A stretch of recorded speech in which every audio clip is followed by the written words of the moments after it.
Virat chilli powder అన్ని రకాల వంటలకు పచ్చళ్లకు సరైన chilli powder. No colour, no chemicals.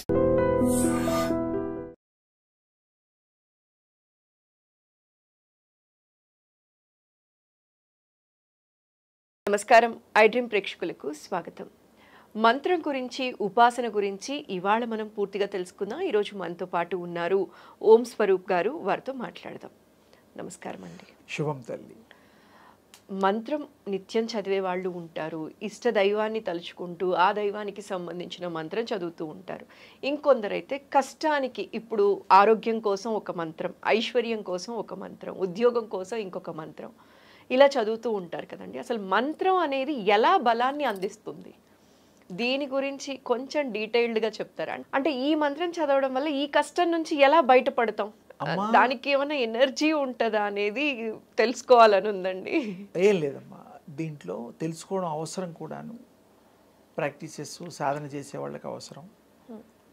మంత్రము, ఉపాసన, దీక్ష, నిత్య పూజ అనేటువంటివి ఏవైతే ఉన్నాయో, నిత్య పూజలో స్తోత్రాలు చెయ్యొచ్చు, పారాయణాలు చెయ్యొచ్చు, అవి ఇబ్బంది ఉండదు. ధూపం, దీపం, నైవేద్యం ఇవన్నీ నిత్య పూజలో వచ్చేస్తాయి మనకి. ఇక్కడ మంత్రము అంటే గురుముఖత రావాలి. ఏ మంత్రం చదివినా, ఎందుకంటే ఆ గురువు గారికి ఈయనకి ఏ మంత్రం సూట్ అవుతుందో ఆ గురువు గారు గ్రహించగలుగుతారు. ఆ గురువు గారికి శక్తి ఉంటుంది కాబట్టి. ఓకే, గురుముఖత తీసుకోవాలంట, తప్పదది. ఏ బీజాక్షరం ఇవ్వాలో కూడా ఆయనే నిర్ణయిస్తారు. అలాగే మీరు నాకు ఈ భగవంతుడు ఇష్టం చిన్నప్పటి నుంచి అని చెబితే కూడా దానికి సంబంధించింది కూడా గురువు గారు మీకు కృప చేయొచ్చు. మంత్ర దీక్ష తీసుకున్నాక దానికి నియమాలు, నిబంధనలు ఉంటాయి. దాని ప్రకారం చేసుకుంటే తప్పకుండా దాంట్లో లైఫ్ ఎనర్జీ ఎంటర్ అవుతుంది. ఆ మంత్ర దీక్ష వల్ల ప్రాణశక్తి పెరుగుతుంది. అప్పుడు మీకు మంచి జరుగుతుంది, దాంట్లో సందేహం లేదు. వాక్శుద్ధి కూడా పెరుగుతుంది, ఆరోగ్యం ఇస్తుంది. మీరు కొన్ని మీకు తెలియకుండానే అలా ఎదుటి వాళ్ళని చూడడంలో ఆ శక్తి మీలో ఉన్నందుకు కొన్ని విషయాలు అవగతం అవుతాయి. కొన్ని మంచి విషయాలు ఎదుటి వాళ్ళకి చెప్పి ఇలా నడవండి అయ్యా అని చెప్పడానికి కూడా వీలుంటుంది, సలహాలు ఇవ్వగలం. అంత శక్తి కలుగుతుంది. ఆ శక్తి యొక్క మరి ప్రభావము అది బయటికి అనకూడదు. గురువు ముఖత వచ్చినవి కానీ మంత్రాలు, బీజాక్షరాలు బయటికి అనకూడదు అనేవి కొన్ని ఉంటాయి. వాళ్ళకి వినపడకుండా చదువుతారు. మానసికంగా చదువుకోవాల్సిందే, అనుకోవాల్సిందే. మననేతి మంత్ర. ఎవరైతే మానవులు మననం చేసుకుంటాడో అదే మంత్రంగా మారిపోతుంది. ఇంకోటి ఈ బీజాక్షరాలు ఇవన్నీ కూడాను ఈ బండిరా వరకు సరే గుణింతాలే ఉన్నాయి మనకి. ఈ యొక్క మొట్టమొదలు శివస్వామి, కైలాసపతి, కైలాసనాథుడు, ఆయన డమరుకంలోంచి ఈ శబ్దాలు పుట్టాయనేటువంటిది మనం విన్నాము, అది తెలుసుకున్నాము. డమరుకంలోంచి శబ్దాలు వచ్చాయన్నమాట. అలాగే పార్వతీదేవికి కూడా కొన్ని మంత్రోపదేశాలు చేశారు స్వామివారు, శివస్వామి. అది కూడా చరిత్ర ఉన్నది. తర్వాత ఈ యొక్క మానవులకి మంచి జరగడం కోసమే ఈ మంత్రశాస్త్రంలో కొన్ని పూజలు, ఇవన్నీ క్రతువులు మనం చేస్తాం. అంటే మన కర్మని మనం అనుభవించే విషయం తగ్గడం. కర్మని అనేటువంటిది కర్మ అనుభవించడం కోసమే ఈ జన్మ తీసుకుంటున్నాం. అది కర్మ అనుభవించకపోతే మళ్ళీ జన్మ ఇంకా తప్పదు. ఇప్పుడు మరి ఈ మంత్రం తీసుకుంటే మన కర్మానుసారం మనం అనుభవించే కష్టం నుంచి బయటపడటానికే మనం మంత్రం తీసుకుంటాం కదా గురు? కాదు నాన్న, ఒక దెబ్బ తగులుతుంది. రాతితో కొట్టిన దెబ్బ గట్టిగా రక్తం చిందించేట్టుగా తగులుతుంది. ముఖం మీద కొట్టినా, ఏ భాగంలో కొట్టినా. ఈ మంత్ర దీక్ష వల్ల మీకు జరిగే కష్టము, నష్టాలు ఇవన్నీ కూడా పువ్వులతో కొట్టితే ఏం తగులుతాయి? తగలవు. ఆ పువ్వు అంతా సుకుమారంగా ఉంటుంది. ఈ యొక్క దీక్ష వల్ల చేయడం వల్ల, ఈ మంత్రోపాసన చేయడం వల్ల ఆ కష్టాన్ని తేలికగా అనుభవించగలుగుతారు. కష్టంలా అనిపించదు. కష్టం పడకపోతే పూర్వజన్మలో ఇది వదిలినే మీరు చేస్తారు. మరి ఇది చేయకపోతే మళ్ళీ జన్మ కర్మ మనం అనుభవించాల్సిందే, కానీ మంత్ర సాధన కారణంగా తేలికవుతుంది. మీకు అలా దాటవేయగలుగుతారు. ఆ మంత్రంలో ఉండే శక్తి, బీజాక్షరంలో ఉండే శక్తి అలాంటిది. ఈ విషయం చాలామంది తెలుసుకోవాలి. నిత్యగాయత్రి చేసినా మరి వేరే బీజాక్షరాలు, దేవుడు బీజాక్షరాలు పలకూడదని నేను చెప్పడం లేదు, అవన్నీ గురుముఖత తీసుకుంటే అది విశేషంగా మనకి మంచి ఫలితాన్ని అందిస్తుంది. ఇస్తుంది. దాంట్లో సందేహం లేనే లేదు, అనుమానం లేదు అమ్మ.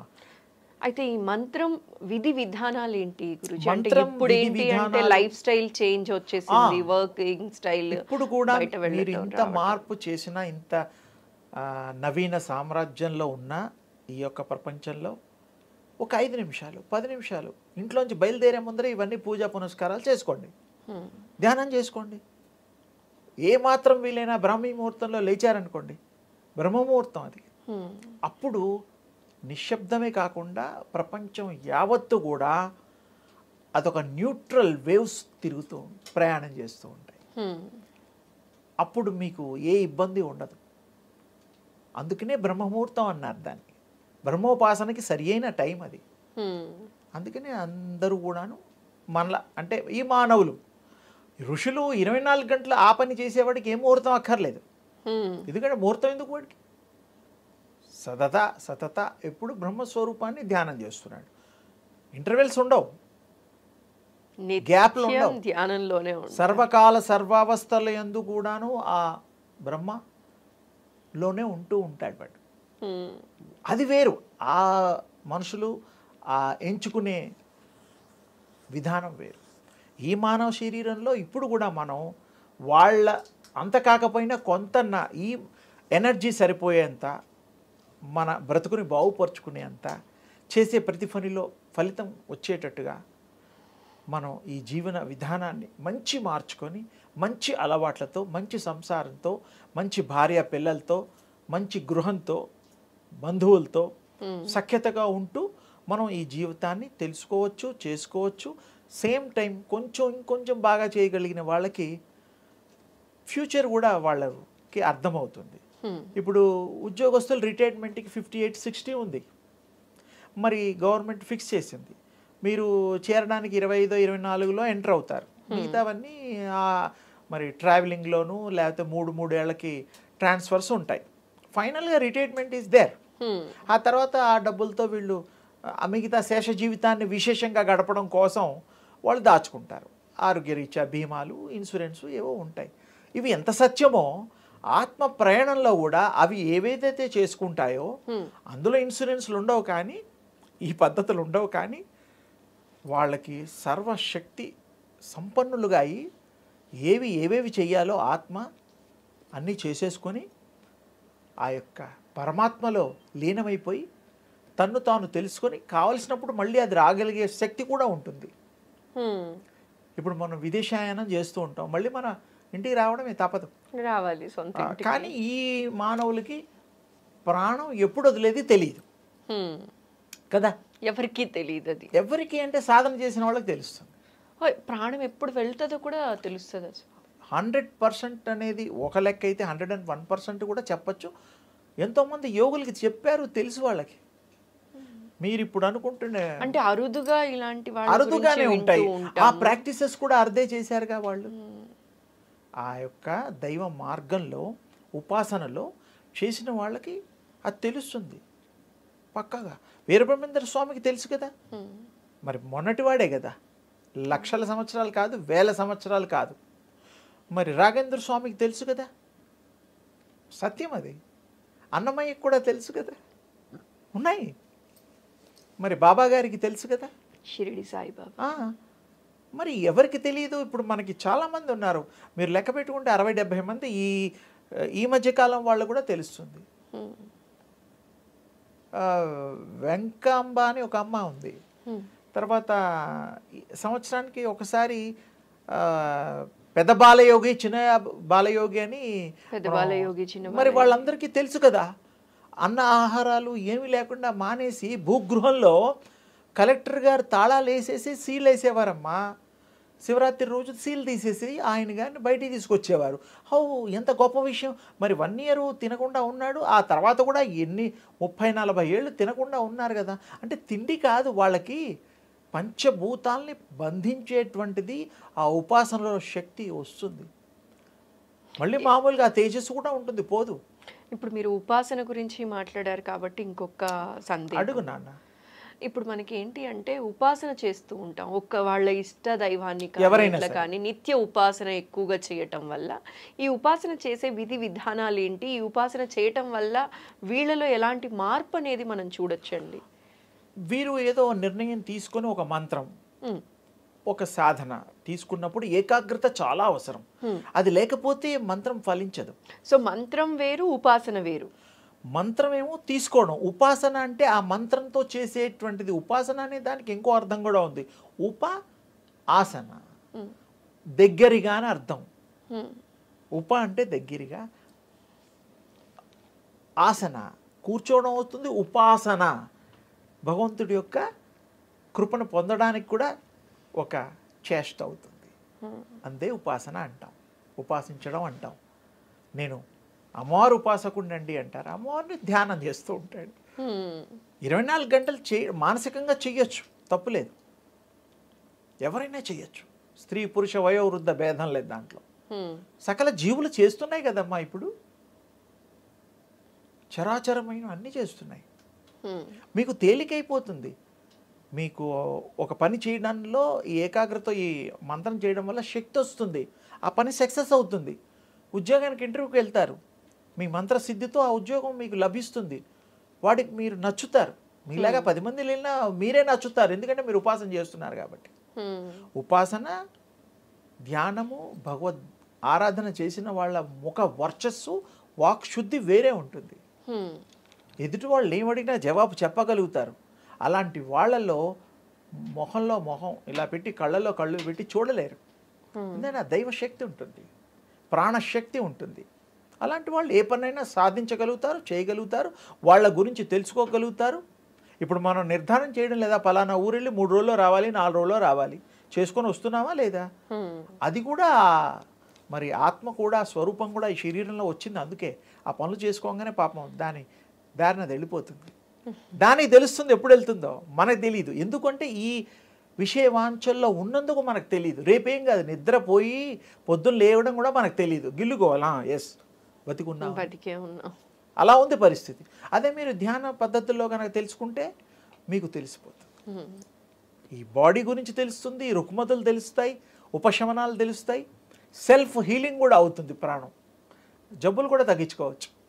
అలాగే వాటర్ థెరపీ కూడా ఉంది. తీర్థం, ఒక రాగి చెంబు తీసుకొని నీరుని చక్కగా మడి నీరు పెట్టుకొని చెయ్యి మూత లాగా పెట్టుకొని మీకు ఇష్ట నామాన్ని, ఇష్ట దైవాన్ని ప్రార్థన చేస్తే ఈ బాడీలో యూనివర్స్లోంచి వచ్చే తరంగాలు ఈ బాడీ స్వీకరించి ఈ చేయి ద్వారా ఆ నీళ్లలో అవి ప్రవహించి ప్రసరించి శక్తివంతంగా తయారయ్యి ఆ నీరు మంత్రతీర్థంగా మారి మీ జబ్బులన్నీ తగ్గుతాయి, మంచి ఆలోచనలు వస్తుంది, ఆరోగ్యం వస్తుంది. సంకల్పం చేసి వేరే వాళ్ళకి ఇస్తే వాళ్ళ జబ్బులు కూడా తగ్గుతాయి. ఇది పూజా విధానంలో తరచు మనం ప్రతిరోజు సంకల్పం చేసుకునేటప్పుడు పంచపాత్రలో నీటికి కూడా అట్లా చెయ్యొచ్చు. చేస్తూ దాన్ని ప్రాణశక్తిగా చెయ్యొచ్చు, మీలో ఉంది. అందుకోసం కొంతమంది దేవుళ్ళు పోస్టర్స్ గమ్మత్తుగా మీరు చూడండి ఇలా ఉంటాయి. ఇలా అంటే యూనివర్స్లోంచి తీసుకోవడం, ఇలా వస్తుంది స్వీకరించడం. ఇలా అంటే ఇవ్వడం, ఇంటేక్, ఇదేమో ఇవ్వడం. ఇది మనం దేవతల ఫోటోలు చూడండి ఎక్కడన్నా గుళ్ళల్లో, ఆల్మోస్ట్ ప్రతి దేవతామూర్తిది మోస్ట్లీ ఇట్లనే. అంటే ఏమిటి, వాళ్ళకు కూడా ఈధర్లోంచి పవర్ తీసుకోవడమే. స్వతహాగా శక్తి ఉన్నా కంటిన్యూస్గా తీసుకుంటూ ఉంటారు. రాముడు, కృష్ణుడు, దేవుళ్ళని అందరూ కూడాను, వాళ్ళు శివుడు కూడా మానసరోవర్ మరి కైలాష్లో కూర్చుని తపస్సు చేసినట్టుగా మరి చరిత్ర చెప్తోంది. వాళ్ళకు కూడా ఎందుకంటే వాళ్ళే దేవుళ్ళు కదా, అంటే దేవుళ్ళు కూడా ఆ దివ్య ఆదిపరాశక్తిని ఉపాసిస్తారు. ఆ శక్తిని మీరు పొందుతారు, శక్తితో ఇతరులకు కూడా ఇస్తారు. ఆ గుణాలు, దేవుణ్ణి ఏ దేవుళ్ళని మీరు పూజిస్తే ఆ గుణాలు మీకు వస్తాయి. ఇది ఇంకో పాయింట్. రాముడిని పూజ చేస్తే ఆయన నెమ్మదిదనం, ఆయన ఆలోచనలు, ఆయన విధానం మీకు వస్తుంది. కృష్ణుని పూజ చేస్తే కృష్ణుడికి సంబంధించిన గుణగణాలు మీకు వస్తాయి. ఏ దేవుణ్ణి పూజ చేస్తే ఆ గుణగణాలు మీకు వచ్చి తీరాలి, అందులో సందేహం లేదు. మీరు ఉపాసన చేసేది అందుకు కదా. ఇప్పుడు లక్ష్మీ నరసింహస్వామిని ఉపాసన మీరు చేశారనుకోండి. ఉగ్ర రూపం వస్తుంది మీకు, ఉగ్ర రూపం వస్తుందంటారా టైం వాళ్ళకి? పడుతుంది. ఓ, మీరు ఎంటర్ అయిన తర్వాత చేసిన తర్వాత అలా గాండ్రించకపోవచ్చు. ఎందుకంటే లక్ష్మీ నరసింహస్వామిని ఇష్టపడే భక్తులు చాలా బోల్డంత మంది మంది ఉన్నారు, ఉన్నారు. ఉపాసన చేసే వాళ్ళు బోల్డంత మంది ఉన్నారు. ఏ దేవుణ్ణి ఆరాధిస్తే ఆ ఆ స్వభావం గుణాలు వస్తుంది వచ్చి అన్నప్పుడు- తీరుతాయనేది సత్యము, తప్పదది. ప్రహ్లాదుడు కోరాడు, వచ్చారు, సంహారం వాళ్ళ నాన్నగారిని హిరణ్యకశిపుణ్ణి చేయడం, ఆ స్తంభం నుంచి రావడం అంతా. మరి దేవుడు పిలిస్తే కూడా పలికాడు కదా, అదొక సాక్ష్యం ఉంది కదా. ఇప్పుడు లక్ష్మీ నరసింహస్వామిని ఆరాధించి లైక్ ఉన్నత స్థితికి వెళ్ళిన వాళ్ళు అన్ని చాలా రకాలుగా వాళ్ళ బంగారు బాట చేసుకున్న వాళ్ళు బోల్డంత మంది భక్తులు ఉన్నారు. ఉంటారు. కానీ అందులో అతి తక్కువ మందికి ఆ స్వరూపాన్ని నేను చూశాను, కానీ అంతలా చూడలేదు. బట్ నేను ఆ క్వాలిటీస్ ఉంటాయంటారా? నేను మీకు చెప్పడం అనుభవంతో చెప్తున్నా. నేను ఉపాసనలో లక్ష్మీనరసింహస్వామిది 1966-67లో చేశా. ఆ స్వామిని పూర్తిగా అర్థం చేసుకొని స్వామి కృప పొందడానికి నాకు కలిగింది, వారి యొక్క కృప కలిగింది. అలాగే కృష్ణస్వామిది చేశా, అమ్మవారిది చేశా. ఇక్కడ చెప్పుకోవడానికి భగవత్ స్వరూపులు కొన్ని ఉన్నాయి. నేను చేశా, వారు కరుణించి నాకు కృప చేశారు. అర్థమైపోయింది. అంటే